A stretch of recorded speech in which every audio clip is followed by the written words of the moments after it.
So welcome to a late night, for Thursday night, not quite Friday yet, on the Pagan Perspective. I'm your host, Yaka, and this week we have been giving advice for new pagans living in a hostile household environment.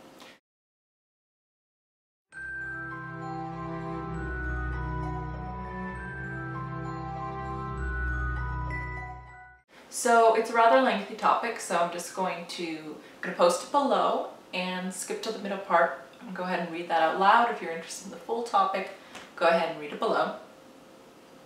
So we have Daughter of the Wind, who asks, could you do some videos on advice for new pagans who are living in situations where other household members are extremely hostile to paganism? That is my current living environment, and I'm not sure how to grow or learn when I can't be open with my faith and fear what will happen if I'm found out before I can make arrangements to move out. Thank you. Or your help would be greatly appreciated. Thank you, and blessed be. So yeah, I mean, this is an experience which is really challenging. But I think it's one that is not unique to paganism. It's when we are dependent on someone else, and it sounds to me, and I might just be, I'm guessing here, it sounds like this is a younger person who is still living with their family and hasn't moved out on their own yet, and so they're dependent financially and emotionally to some extent on the family members. And this is something that happens with pagans, it happens with people who are a different political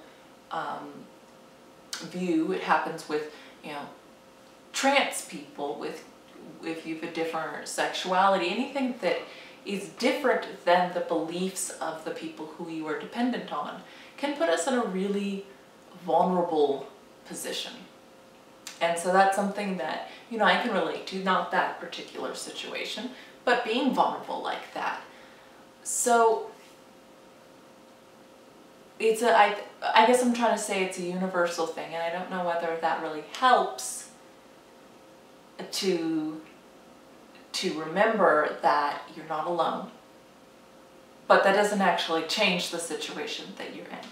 So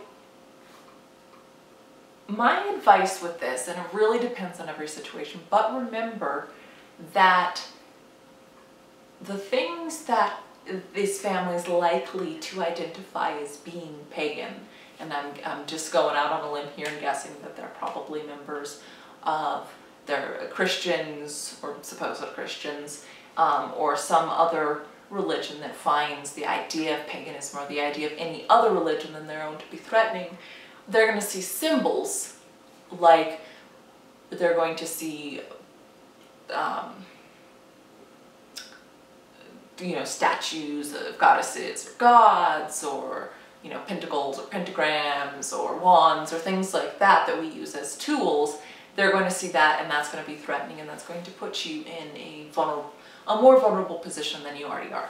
So I would invite you to consider that some of the outward things that we do, like having an altar, like performing physical actual rituals, like having statues or paintings or written out prayers or things like that, those are all tools to help us, but they aren't absolutely necessary. You're not a bad pagan if you don't have an altar. You're not a fake pagan if you don't perform a ritual on the full moon of whatever. Those are all tools to help you in your relationship with nature, in your relationship with yourself, and if you believe in deities, your relationship with whatever those deities are, however you understand that.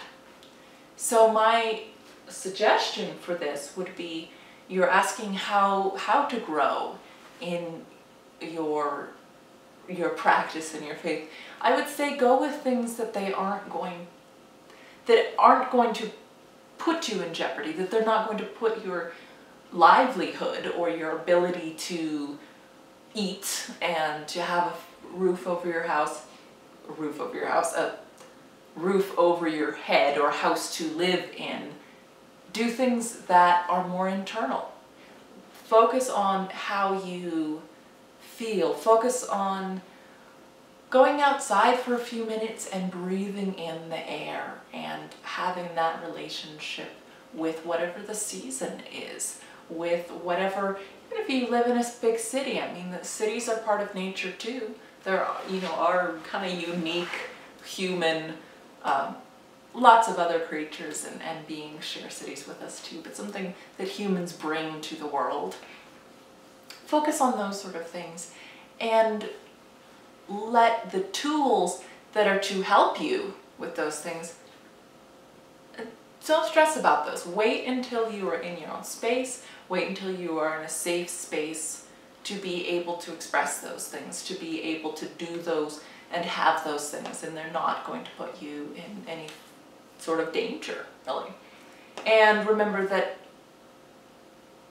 you know, especially if you are younger and you're a teen and you're kind of looking at that moving on into another stage of your life, that it does get, you do get more personal freedom. That it really, really sucks right now, but it does get better in that sense.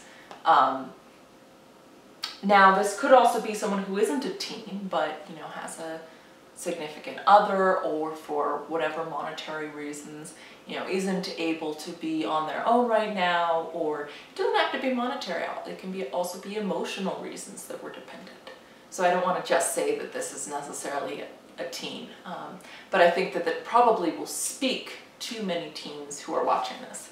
So let me see, I think that really addresses it. So thank you for all your kind words. Good luck. And any of the other viewers, do you folks have any other suggestions? Love to hear them in the comments below. And take care. Okay.